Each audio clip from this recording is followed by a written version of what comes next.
My next candidate, though, can't even get on the polling ballot. Are you? I don't think so. He's the Libertarian candidate, Joseph Dobrian. Dobrian, okay, thank you. Welcome to the show. Let's give you a cheer. All right, you just heard what the last candidate has to say. He's a conservative. How are you different? I assume that you're not going to be a conservative on social issues. No. Libertarians, very briefly, are quite conservative on fiscal issues and quite liberal on social issues. We believe in maximum personal liberty and the smallest possible government. Yay! Well, maximum personal liberty. I think a lot of us will go for that. Right. Okay. And so what am I talking about here?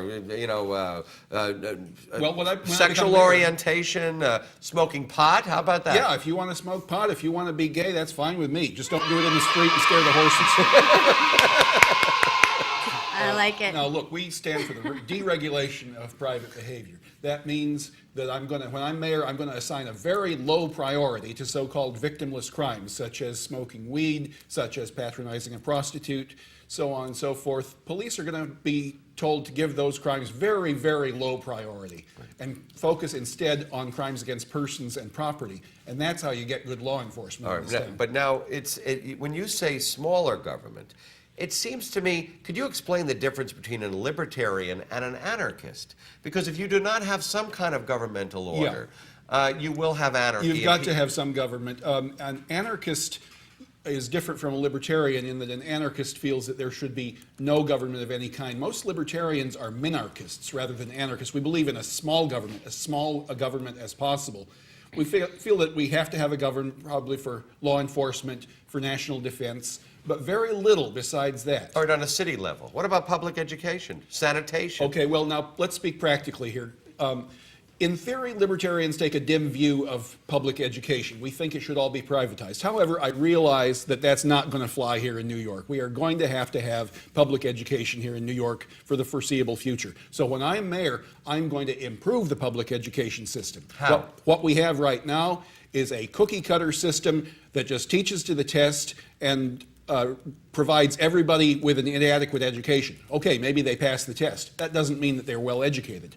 I'm going to go back to a system that we used to use very successfully, in which different children were tracked according to their different levels of skill. For example, a very, very academically gifted student would be allowed to go onto a rapid advance track. She would finish high school in 2 years and go on to college instead of dying of boredom waiting to graduate. Isn't that more expensive? I don't see how. And then other students who are less academically gifted but still had some skills, for example, in the business world, right, would be put on a commercial track. They would be taught mainly business skills, given an adequate education. Then they could go on to college if they liked.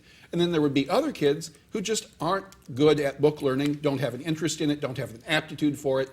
We would put them on a vocational track. So that we used to do this in New York. Do you know this? Yes, I know we used to do this. I was in a program and called... Our public schools were the pride of the nation and the envy of the world as a result of that. We used to have something called the IGC, and the SP used to be able to skip a grade in the SP. Yes, absolutely. Go forward. And then we had commercial classes to teach people how to go to the trades. Exactly. If we've got to have public schools, that's what we should have. It was very clear by 7th grade my future was not going to be in mathematics. And I hated it. I dreaded it. My stomach was in knots. I mean, addition, subtraction, multiplication. But logarithms, there was no way I was ever going to even use that in my life or ever have.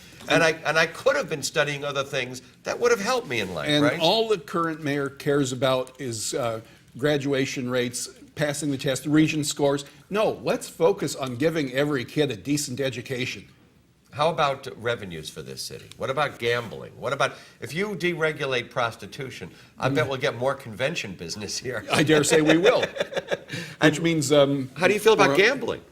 If you want to gamble, that's fine. I mean, look, if you invest in the stock market, you are in effect gambling. Of course. Betting on horses and that sort of gambling is often suppressed by the government because they feel that it's bad for the lower classes to get involved in that sort of thing. They want to control the riffraff. They want to control people who... maybe we'll play the horses or play poker or something like that, as opposed to the more respectable method of gambling, such as playing the stock market. All right, I'm always fond of libertarians because I think underlying their philosophy is a love of absolute freedom. But I also I think many people, and I'm among them, find libertarian philosophy not to be practical, not to be. I look at libertarians the same way I look at communists I from agree. the 1930s. It would be difficult to They achieve. wanted a communal thing. Yeah, it but would be in- difficult to achieve a Right. purely libertarian That's society. right. It would take many, many, many years. I'm just hoping that we can inch it there a little bit. I mean, we've dug ourselves into a deep, deep hole of authoritarian government, and we are not just going to be able to flap our arms and fly out of it. We've got to crawl out of it very slowly, very carefully. To implement a libertarian society in the United States would take probably centuries. I'm talking about making a little difference right here and now in New York City. You could say that I'm a dreamer, but I'm not the only one. And John Lennon's probably spinning in his grave right now, thinking about Oh, libertarianism. I always but- preferred Ringo.